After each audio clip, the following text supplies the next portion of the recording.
प्रदेश का सबसे बड़ा एसएमएस अस्पताल, जहां हर रोज 10,000 मरीजों की ओपीडी रहती है, तो करीब 1500 मरीज रोजाना भर्ती होते हैं। आलम यह है कि ओपीडी में कई बार कतारों में खड़े मरीजों को परामर्श के लिए घंटों इंतजार करना पड़ता है। इसी परेशानी को कम करने के लिए चिकित्सा शिक्षा विभाग ने एसएमएस अस्पताल में क्यू मैनेजमेंट सिस्टम लागू करने की कोशिश शुरू की थी।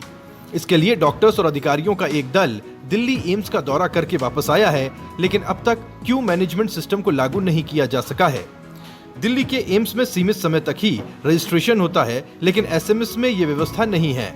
इसके अलावा एम्स में पेशेंट केयर मैनेजमेंट और पेशेंट केयर कोऑर्डिनेटर कतारों में काम करते हैं, लेकिन ये व्यवस्था एसएमएस अस्पताल की ओपीडी में नहीं है। तो आईपीडी में और एक ओपीडी में तो आईपीडी में हम लोग का ये प्रयास है कि हम हर डिपार्टमेंट को यही कहने की कोशिश कर रहे हैं कि आप अपनी जो सर्जिकल प्रोसीजर्स हैं उसके लिए वेटिंग लिस्ट कम से कम लेके आइए। उनको मरीजों को ज़्यादा से ज़्यादा वेट नहीं करना पड़े। तो ओटीज़ की जिनकी वजह से प्रॉब्लम आती है इन्वेस्टिगेशंस की, उनकी तुरंत उपलब्धता सुनिश्चित कराने की कोशिश कर रहे हैं हम लोग कि जो पेशेंट आए वो तुरंत ऑपरेट हो जाए या जो इन्वेस्टिगेट होना है हो जाए, जिससे कि आईपीडी में ज़्यादा समय उसको रुकना ना पड़े। जितना जरूरी और मिनिमम टाइम वो रुकेगा उतना हमारे पास भीड़ कम है। क्यू मैनेजमेंट सिस्टम के लिए एसएमएस अस्पताल की ओपीडी में एलईडी लगाई जाएंगी। साथ ही डॉक्टर्स को टैबलेट दिए जा रहे हैं, ताकि अभी क्यू मैनेजमेंट सिस्टम को पूरी तरह से लागू करने में समय लग सकता है।